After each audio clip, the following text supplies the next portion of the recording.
This story was sent in by Jessica, a 28-year-old housekeeper who used to work for an online cleaning platform. Kind of like Uber, but for house cleaning jobs. You'd get notifications for clients in your area, pick which ones to take, show up, clean, and move on. Jessica had been doing this for a couple of years, mostly working around her own neighborhood and the nearby suburbs. She was careful about which jobs she took. Most of her clients were elderly couples, young professionals, or families who were just too busy to clean. But one request stood out to her, and it's the one she wishes she had ignored. It was on a Tuesday morning when she got the message. The request came from a man named Daniel, who lived almost an hour and a half away from her usual area. The distance alone made her hesitate. It wasn't worth the gas or the time. But when she opened the details, she couldn't believe what she saw. The payout was 5 times her usual rate. Daniel's message read, "The house will take a full day to clean. I'm aware of the distance, but I'll pay extra for the drive. I just need it done as soon as possible." Jessica thought maybe it was a big property, maybe a move-out cleaning. She messaged him back asking if there'd be anyone else in the home. Daniel responded right away, "No, you'll be alone. Everything you need is there. Just please don't go into the last bedroom upstairs. It's locked." Jessica paused for a second when she read that. It was odd, sure, but not unheard of. Some clients had off-limits rooms before, usually because they were messy or private. So after thinking about it for a few minutes, she accepted. The house was in one of those quiet upper-class suburbs. Long driveways, tall oak trees, and not a soul walking around. It was already late morning when Jessica pulled into the driveway. The house itself was large, but off somehow. All the blinds were closed, and the exterior looked clean, but lifeless. No plants, no welcome mat, no sign of anyone actually living there. Daniel opened the door before she even knocked. He looked to be in his late 30s, tall, polite, but distant, like someone who wasn't used to company. Jessica noticed dark circles under his eyes. He walked her through the rooms, showing her what needed to be done. Everything seemed normal until they reached the second floor. There, at the end of the hallway, was a closed wooden door.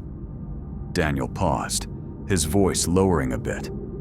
"Don't worry about that room," he said.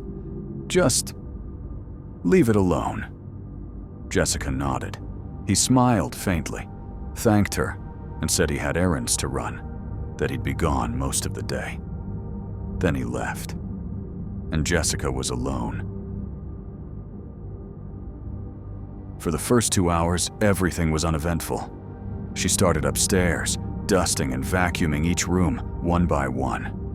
Every so often, she'd glance at that closed bedroom door at the end of the hall.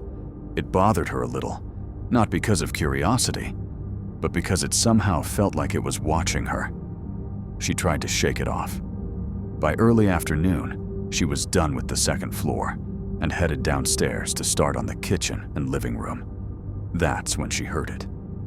At first, she thought it was a ringtone or maybe a neighbor's music drifting through the window, but it was coming from upstairs. The melody was faint, almost like an old lullaby. Jessica froze, her mop halfway to the bucket. There wasn't supposed to be anyone in the house.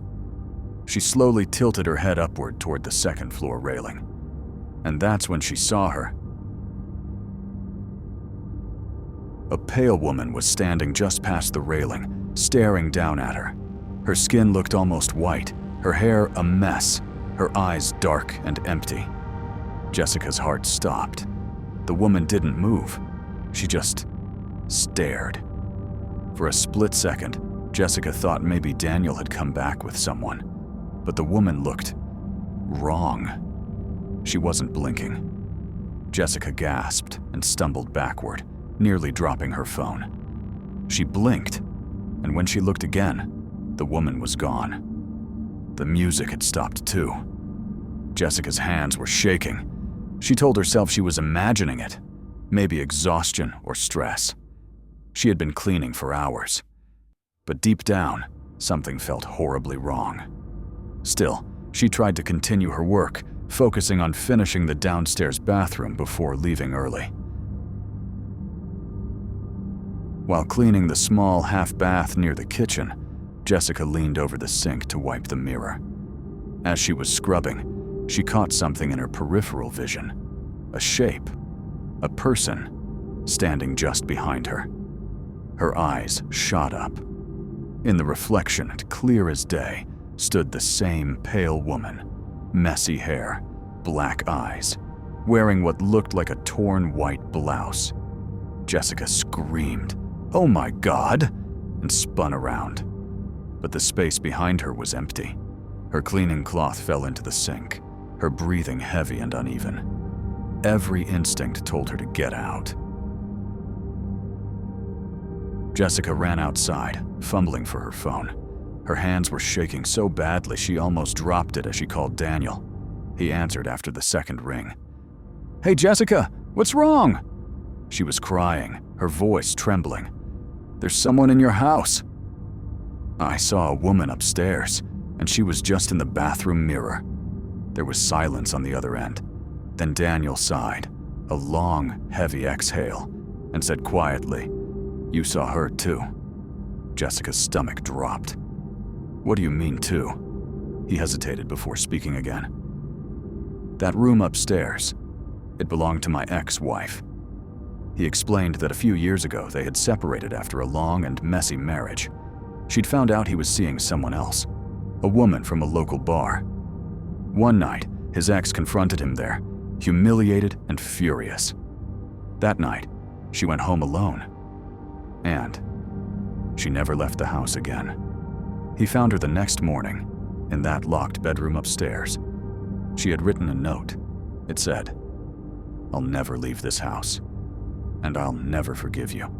I hate every woman who comes here." Jessica sat frozen in her car, listening to him talk. Her mind was racing. Daniel admitted he'd been trying to rent out the house or get it cleaned, but every woman who entered claimed to see something.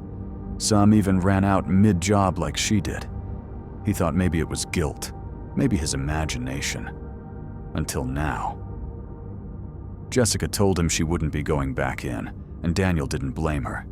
He said she could keep the money, even sent her a bonus for the trouble. But Jessica said that no amount of money could make her go back there.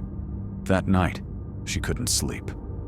Every time she closed her eyes, she saw that woman's face in the mirror again. The empty stare, the pale skin. For weeks, she had nightmares. Always in that same house, always hearing that faint lullaby before seeing the woman's reflection appear behind her. She quit the housekeeping app shortly after, moved in with her sister for a while. Even now, she refuses to take cleaning jobs from private clients, only companies with other staff present. It's easy to dismiss these things until they happen to you, until you see something that shouldn't be there. Jessica told me she doesn't know if what she saw was real, or if it was something meant for her to see. But she'll never forget the way that woman looked down at her from the railing, as if she wasn't just watching, but warning her